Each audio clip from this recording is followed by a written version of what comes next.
As much as video games are designed to be glorious interactive escapism from our terrible waking lives, sometimes developers just don't get things right, whether innocently or not. And as such, all of the following 10 games stoked the rage-filled fires of their fans with business decisions and development issues that sparked major outcry online. With that in mind then, I'm Josh from WhatCulture.com, and these are 10 video games that just pissed off everyone. Number 10.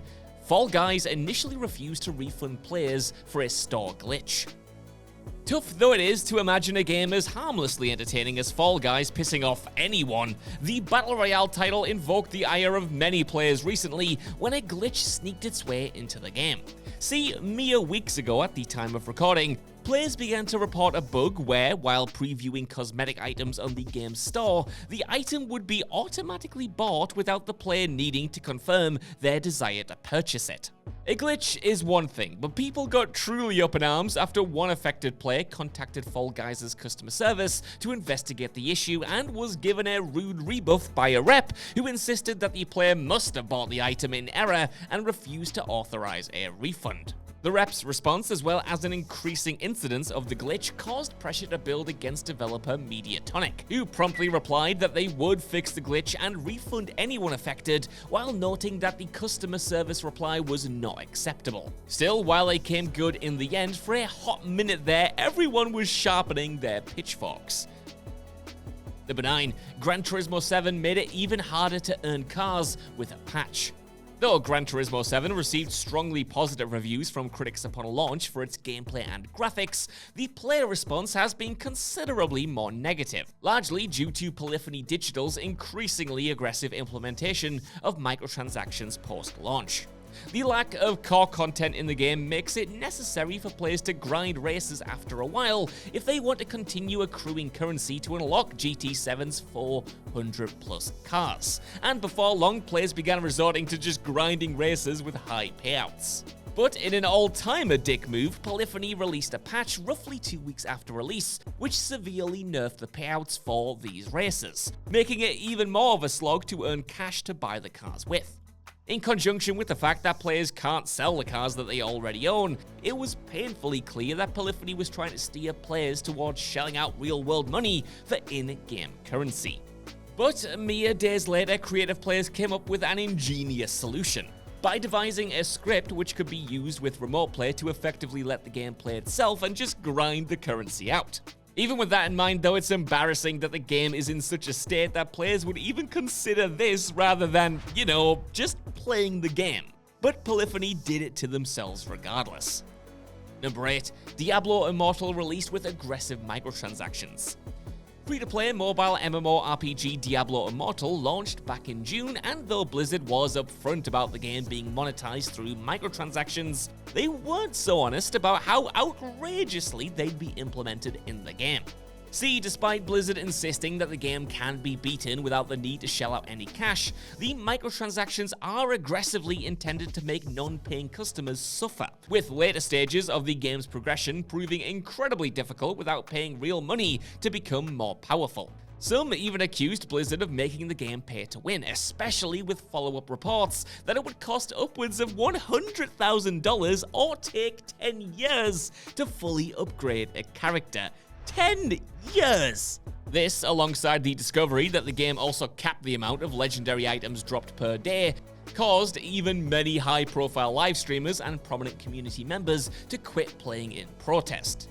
At present, the user score on Metacritic is a brutal 0.4 out of 10, yet it previously dropped as low as 0.2, which is the lowest user score in the history of the site. Yet, given that Diablo Immortal has already raked in over $100 million in microtransaction revenue, one suspects that Blizzard is probably just happy to weather the storm of an irate fanbase. Number 7.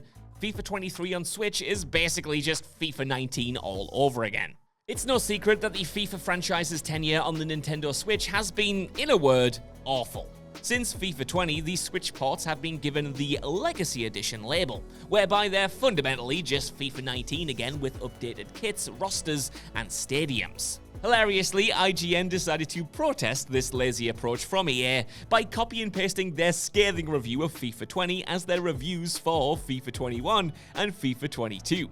And recently, EA confirmed that despite considerable pushback from players, the upcoming FIFA 23 would be continuing this grotty tradition, releasing without most of the new features included in all the other versions of the game. Considering that EA expects loyal fans to fork out 35 quid for the new Legacy Edition, despite it being fundamentally the same game, it is a little surprised that Switch owners are pissed off. I mean, if EA is going to be so blatantly lazy, then they should really just offer an annual downloadable upgrade package for a couple of bucks. Number 6. Halo Infinite doesn't have co-op matchmaking. Though Halo Infinite had a relatively smooth launch late last year, some fans were dismayed at the announcement that it would be releasing without the expected co-op campaign, which would be patched in at a later date. The beta version of the co-op campaign was released for Halo Insider members in mid-July, over 7 months after Infinite's release. But what truly rankled players was the follow-up announcement that the co-op campaign won't ever feature online matchmaking. While it's fair to say that the majority of players will play through Infinite's campaign with friends, there are certainly those who don't have friends to play Halo with, like myself, and so would find it easier to play with randoms. But frustratingly, Infinite has no such facility, with players instead being instructed to seek out teammates from outside the game, using either the Halo Looking For group website or the Halo Discord. Yet the results have proven wildly uneven out of the gate. In a playtest, Games Radar struggled to find randoms to team up with using these methods, citing both co-op being currently exclusive to Halo Insider members and the general lack of interest in playing a campaign that's already been out for over half a year. It's a frustratingly clunky system for anyone who just wants to quickly group up with random people to play a few levels of the campaign, and 343 Studios was rightly raked over the coals for failing to include such a basic aspect of online co-op play at launch. Number 5. Persona 5 Royal can't be upgraded from PS4 to PS5. The ability to upgrade PS4 games to their PS5 versions varies wildly between titles. Some good guy publishers simply allow owners of the PS4 version to upgrade to the new gen equivalent for free, while others, looking at you Activision, charge a nominal fee of around $10.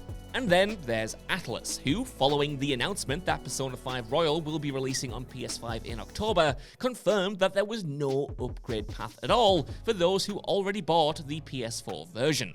Indeed, there's no ability for PS4 owners to even pay a small surcharge and get the PS5 release. Instead, they'll need to pay out full retail RRP if they want to play the new version.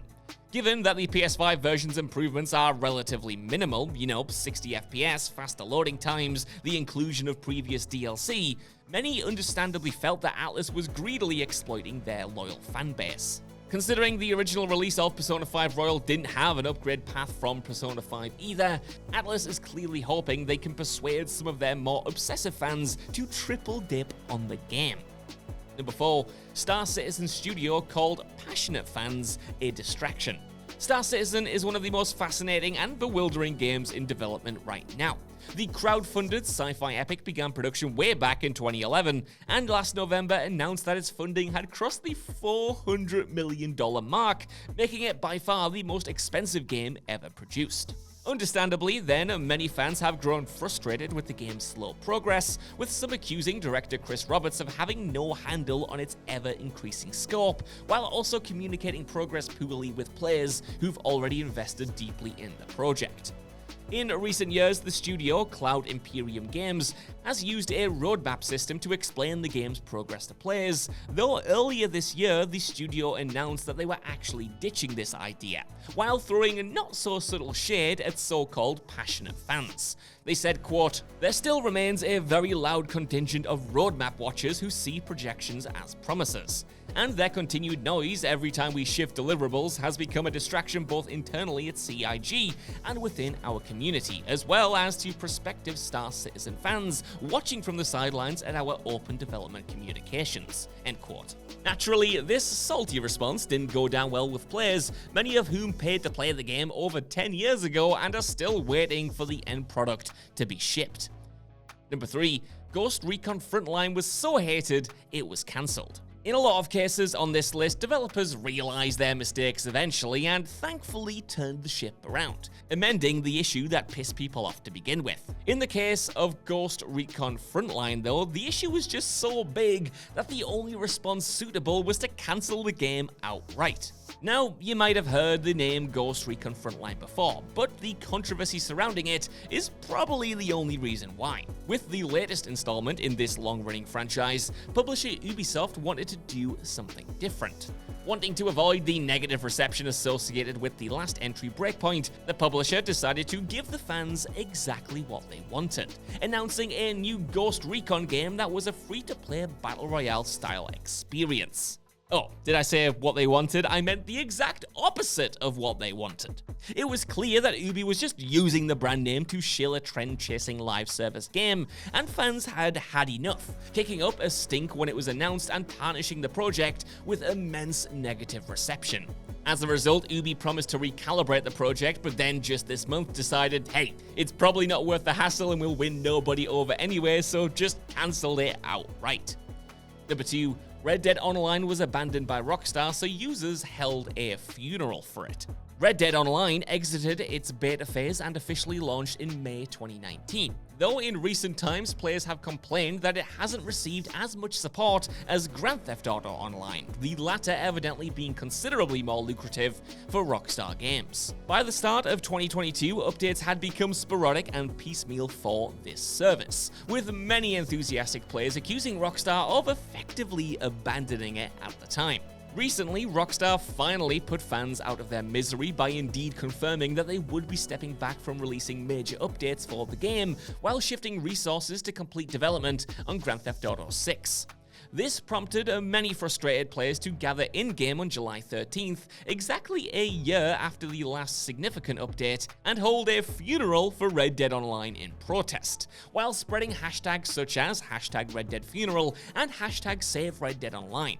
Though Red Dead Online isn't being shut down immediately, it is emphatically being put out to pasture and has left those who fell in love with its vibrant world feeling understandably crestfallen. Number 1, BlazBlue Central Fiction on PC had an exploit exposing players to hackers. Above all else, it's a reasonable explanation that purchasing a game from an authorized source will allow you to play it free from the fear of malware and exploits.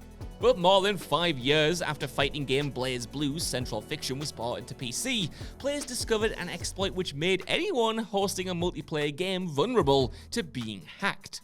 The exploit allowed anyone connected to the player's lobby to have backdoor access to their computer, in theory allowing them to both retrieve private information and even install malware. Thankfully, developers Arc System Works released a patch just 2 days later to fix the issue, though how it ended up in the game at all, so long after its initial release no less, remains a mystery. It falls upon a developer to ensure that their game's online infrastructure is safe and secure, and so players were very understandably pissed off by this incident. So that's our list. I want to know what you guys think down in the comments below. What do you think about these gaming events, and are there any ones that pissed you off that I missed off here? While you're down there as well, could you please give us a like, share, subscribe, and head over to WhatCulture.com for more lists and news like this every single day. Even if you don't though, I've been Josh, thanks so much for watching, and I'll see you soon.